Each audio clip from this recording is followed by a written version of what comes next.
morning, good afternoon, and good evening, Heroclix Nation. I hope you guys are all enjoying your week. I hope you guys had some great pulls on Avengers Forever, and I hope you guys had some really good luck in your X of Swords storyline organized play events, and were able to pull out the W's there. Today, we are going to be going into another team building video.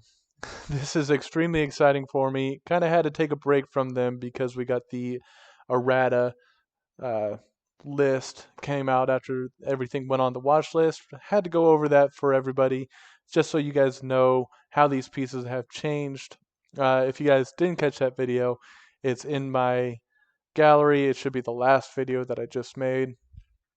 If you guys haven't seen what came out of the watch list, I do encourage you to go watch that so that you know what I'm talking about whenever I cover those pieces going forward in future videos.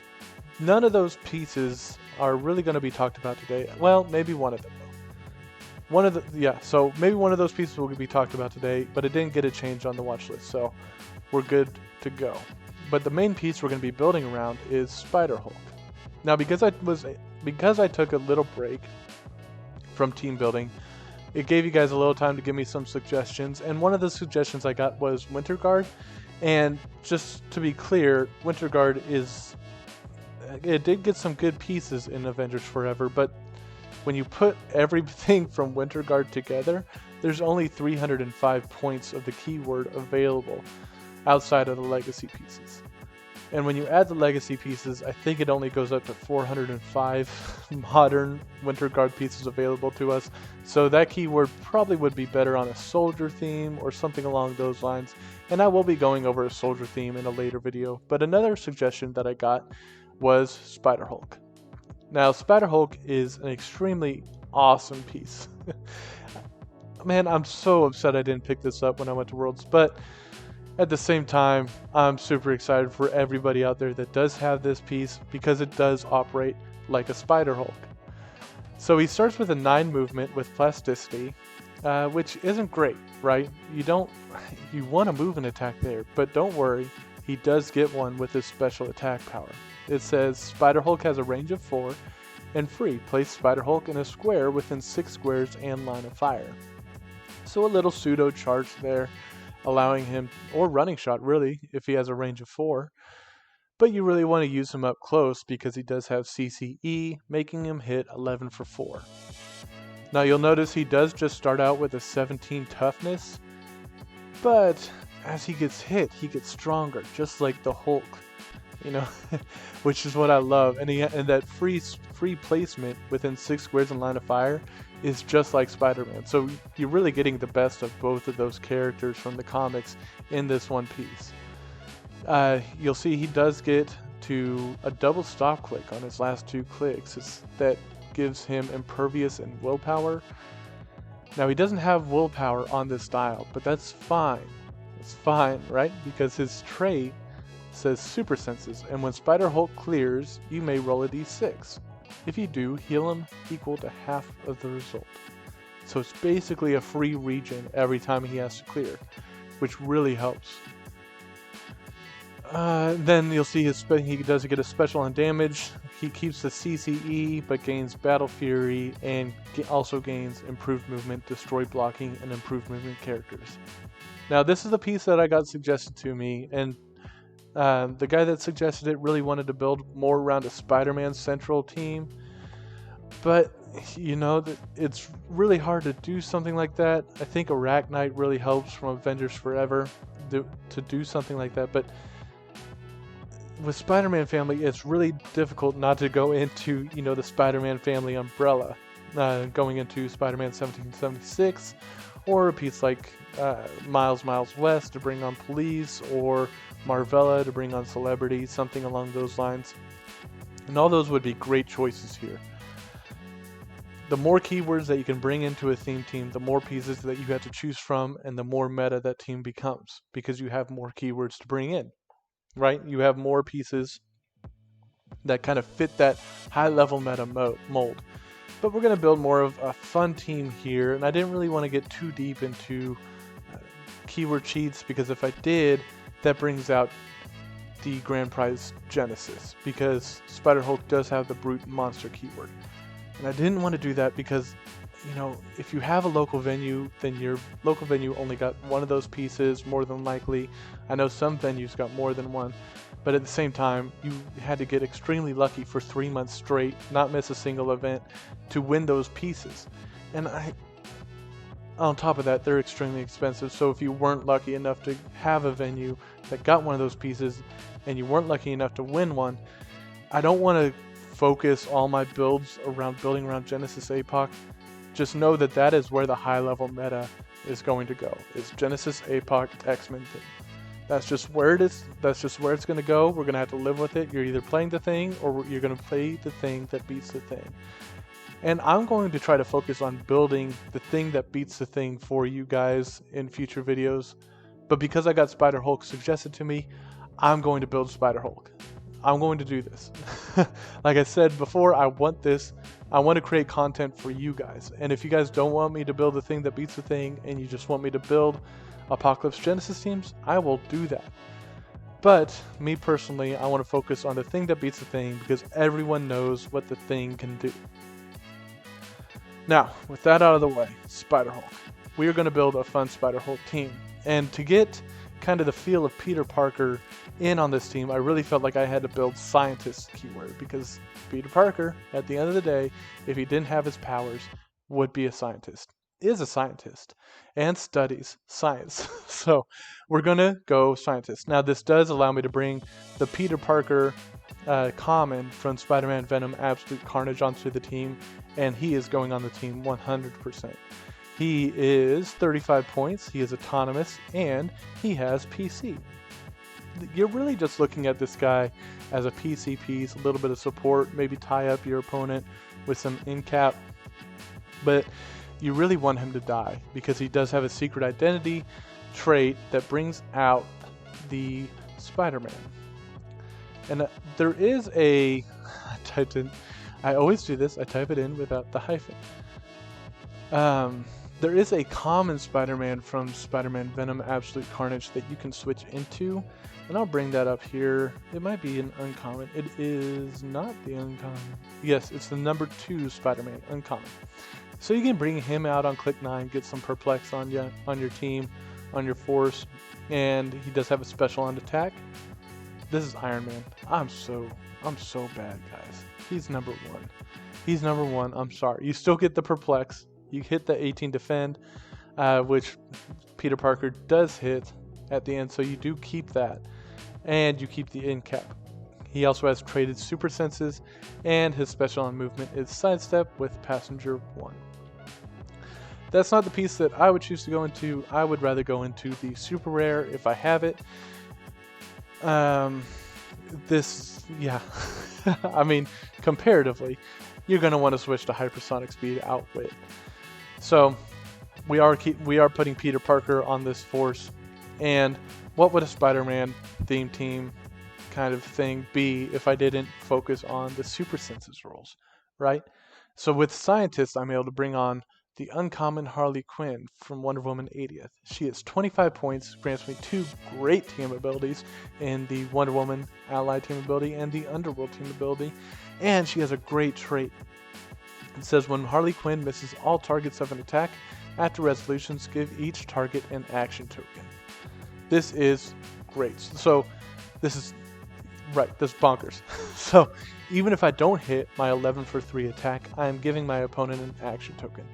Very good. I have a 50-50 senses, I have the Underworld team ability, and I get all of that for 25 points. You know, we ask the world out of each piece or each point that a character is worth, and I think Harley Quinn answers that call, especially for a team like this that's really going to focus on super senses. Now, besides all that, I started going into pieces that are just really good on scientist keyword teams, and you can't have a great scientist keyword team if you don't include a piece like Sakarian Iron Man. We all know what this piece does. This is the piece that hit the watch list, got no change. It's hit the watch list twice, and hasn't really gotten the change that matters too much. But this is going to be your beat stick, honestly. This is going to be your, either him and Spider-Hulk are going to be your beat sticks. They're going to be your main damage dealers. whatever you want to call it, whatever terminology you want to give. That's what Sakarian Iron Man does. He's a tie-up piece, he's a beat stick, he's a support piece, he's whatever you want him to be, because he is pick a power. And if there's one thing that Heroclix players love, it is pick a power. So we all know what Sakarian Iron Man does. Let's go into Teen Lantern. Great on the Scientist keyword team. She gives me another great team ability in Green Lantern Corps. So if I have a while, like any of my Spider-Man pieces can copy Green Lantern Corps and just carry my entire team. She also gives me barrier for 5 squares instead of 4 because she can generate 1 barrier marker as a free action. I also get PC from this piece on top of Peter Parker's PC. And then the flashes. You gotta add the flashes. The TK flash and the charge flash are going to be on this team. And that allows me to have a 13 movement Green Lantern Corps piece. I mean, this is a technique that's been used on several teams and very predominantly on a Scientist keyword team. Teen Lantern and the Flashes go together so well. And this probably isn't the best iteration of that, you know, that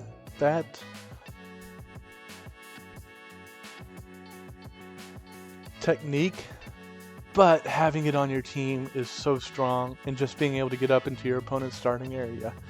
So how I envision this happening, let's see if I can get roll 20 up here and start putting my pieces out on the board. We'll call this the TK flash, right? So make this the TK flash. Boom. Okay. And let's get these pieces settled up a little bit. I want him there. I want her, I guess right there is fine. And right there, right? So you see Teen Lantern is my Green Lantern team ability piece. We'll say this is second turn already, right? So Sakarian Iron Man's taken his action to have 2 light objects on him, because he does have the cloak, and I have the Absolute Carnage symbiote on Spider-Hulk here, right? Because when you add all this up, I'm only at 280, so I had some room for equipment. Cloak on Sakarian, Carnage symbiote on Spider-Hulk, and with 5 points left over, we can just say I went for a map bonus, but you can also go with a Plastic Man object. So yeah, okay, so we'll just say this is second turn. My opponent's already had his turn. We'll put some barrier markers out here. Let's just say he's barriered up. Boom, boom. Boom. Boom. Boom. Something like that, right? So what I would do is I would TK out Charge Flash 8 squares. And then I would use Teen Lantern to carry up the rest of the force that I want to carry up there. So I want Spider-Hulk up there. I want Sakarian Iron Man up there for sure. Peter Parker, yes, I want him up there. So we would put him, it had to be something like this, right? And then just leave these 2 pieces in the back. And then when I make my charge, I can just go, what, 7 squares for the first one? So to square 17. And then the second charge here, destroying this, blocking terrain. I don't even really need to deal damage, but destroy that. Place, let's place him here, him here, and him right there, right? Something like that. So, it'll be on blue this time. I've made 3 actions, and I'm up in my opponent's face. Now from here, I can free place Spider-Hulk out 6 squares and line of fire. So I can place him here into the hindering. I can place him all the way back here into the hindering there. Or, you know, I don't even have to go into hindering. I can just place something like, I don't know, something like there. But I want him set up so that during my next turn, I'm able to get him up into the action. And the way that I had this placed, if Peter Parker copies the Wonder Woman team ability and they're not able to outwit his super senses, I'm going to have a 4 through 6 roll with him. And then when he's KO'd, I'm able to bring out this Spider-Man and have him copy the Wonder Woman team ability. Hopefully they're not able to kill him. They would need a second outwit to outwit his senses. And if that doesn't take up their whole turn, they might kill Charge Slash. Then for my next turn, I have my 2 main damage dealers still up here with an Outwit and Perplex from Sakarian Iron Man, and a free 6 square placement for Spider-Hulk. But that's how I would do it, guys, and that's the team that I would build with this. If you have any other ideas, feel free to put them in the comments below. Scientist gives several options, and Molecule Man was a piece that I was thinking about, along with High Evolutionary, stuff like that. But I really felt like having the Wonder Woman team ability on a Spider-Man fan or a Spider-Man Central Scientist team was more important than having Free Barrier. Having that 4 through 6 senses is huge and can be extremely effective if your opponent is lacking on Outwit or if they only have one Outwit character. That being said, guys, I hope you all enjoy your week. Have a great weekend full of great events, and I will talk to you later. Peace.